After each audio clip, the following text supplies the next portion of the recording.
All right, so I'm excited to do another flip through for you today. These are of a collection of solo and duet games from Pandion Games. And the first three are going to be solo journaling games, and the last one is a duet game.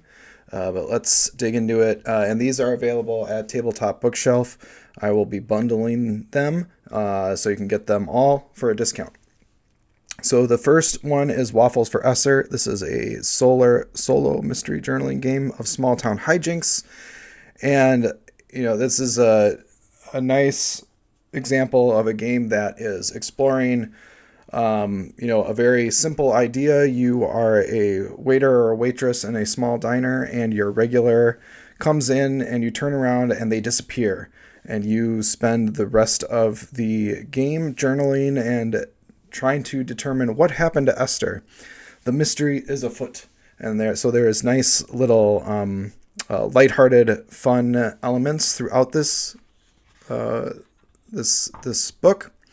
The way it functions, you're going to need polyhedral dice, so you're given two abilities, and those dice you will decrease as you fail on them. So if you have a bad run through this book, you could have a lot of failure and hijinks occur as your dice decrease, because it is something of a spiral. So as you go down in dice, it's going to, as you use your skills, it's going to be harder and harder to find success. You do have one chance to refresh, to refill your cup throughout the game if you do go on a bad run.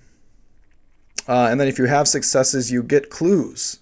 And so examples of clues would be a grow room, a torn photo, a blackmail note. So some of them are funny, some of them fall more straight in the mystery genre. And then you're going to take those clues through together, and eventually at one point you are going to make a deduction. You are going to tell a story based on the clues, and then you will make a roll of whether that deduction was correct or not. And that provides you a little epilogue for your story. So how do you do this? You go around to each of the locations that are provided here. They give you some nice questions to ask and meditate on. You roll your complications here at D66 die, 2 D6s, and there are chemicals and machinery strewn all about this building. One wrong move, and so gives you a good hook. Lots of great hooks here. And then at the very end, there is a place to draw your map, which is, again, these are meant to be interacted with, marked up. So the next one is the Jester King's Dance, and this is, thematically very different. This is not lighthearted, but nice thing about Pandion games is they take safety very seriously. They give you clear content warnings of all the things that you might encounter on here. And in this one, it's a mystery game, and you're journaling, but you are telling the story of this Jester King. You are not the Jester King, but you are recording, you are documenting his dance before these demons. So this is taking place in hell, and you have to visit all of these demons, and these are drawn from, classic modes like Asmodeus, Lilith, Leviathan. And then it's similar to Waffles for Esther in that there are these skill systems and polyhedral dice that are decreasing as you use them. And when you visit each demon, there is a game that's occurring, and that again is a D66 roll. Right here gives you a sense of the game, of what to write about. Is it about deception, betrayal, contract, possession, and what are the themes? Envy, cowardice. And then there's a list of clues here, and some of them are, kind of timeless, like tar, and some of them are more modern, like software code. So different ideas to meld together, because this Jester King, you're telling his story, and he could be something of a more modern character. And then at the end here, it gives you another space to draw that map out. So very cool. The last journaling game I have is Whisper in the Walls, and this is more dense than the other two. This has about 25 pages, a lot of details here. In this one, you are playing a private investigator, and you are trying to determine what happened within a room. And this one takes a little bit longer. And again, they give you some safety tools, but this one is done primarily with a card deck. So, and they also give you some recommendations of a playlist to listen to, which is great. So you take your spades and jokers, and you organize your card deck around, and then from that you pick, and that determines, first off, what location you are in, and nice moody locations here. And they give you a lot of details, like for the rural hospital, the wooden structure leans uncomfortably. Once white paint is faded and peeling. The floor is broken, revealing the dirt foundation or gaping holes to a basement below. Blown lights hang from the wires, and hooks and medical equipment is strewn, rusted, and abandoned in every hall and room.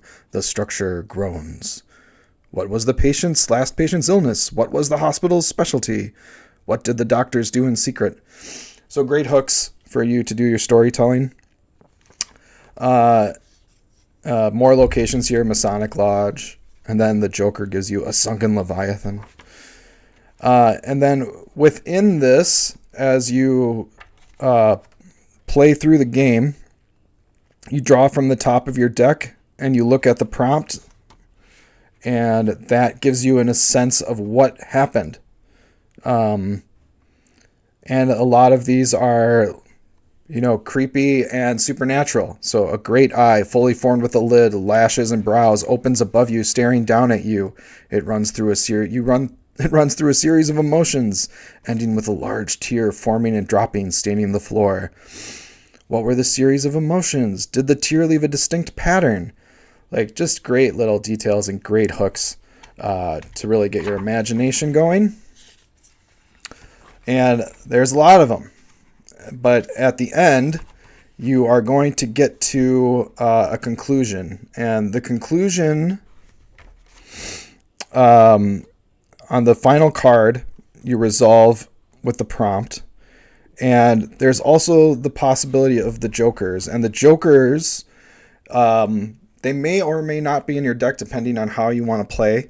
But they generally mean very bad things are happening to you.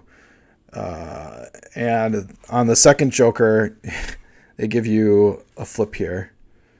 Resolve the second joker. Go to the joker's ending. And so this is the ending, which is, endings are a final draw. And the joker ending is, like, I guess you could say the most horrific. So this will be a good night spent, and you could really, I think, flex your writing muscles here.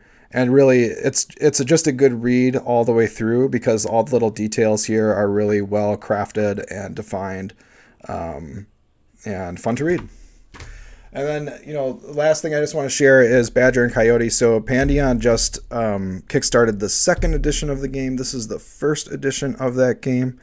And this is a duet game, so this is not solo, but this is, again, a GM-less game. You don't need a GM.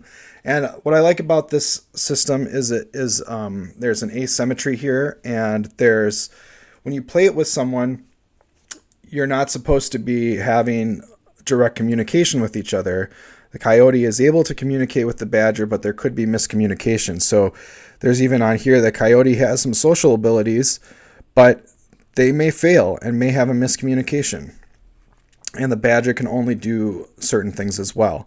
And they do their actions a different way. So one builds a dice pool, and another one chooses a stat between 2 and 5 and is rolling dice against that number, or using that number.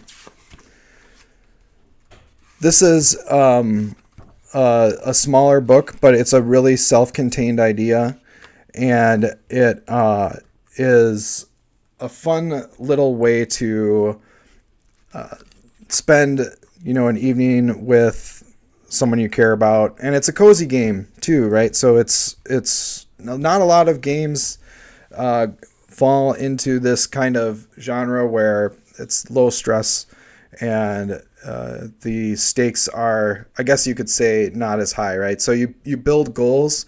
So a goal, you could be, here's some examples, and they give you some prompts. So Miss Hollowtallow's garden is in full bloom and ripe for the picking. There will surely be plenty of mice around, but Miss Hollowtallow is very protective of her garden. A slatted fence with a heavy gate outlines the garden, and her 2 dogs stalk the rows. If we can get in, grab some fruit, vegetables, and mice, and get back without being caught, we'll be set for the day. No, the week. So that sets you out with a goal, and then you using the mechanics here, these asymmetrical mechanics, you and your partner are going to try to get to that goal, and you'll write a story with it. And this, I'm including this in this journaling because I think this would probably be best done with some sort of journaling or note-taking about what occurred. So you could go back and, reflect on it later. And, another thing that's great about this is this could be played with anyone. There's no, I think it would be fun for it to play with, I'll play with my daughters, and it'd be fun to play with small groups. All right, that's all I have for today. If you are interested, I'm selling all of these as a bundle on Tabletop Bookshelf, so you can get them today. All right, thank you very much.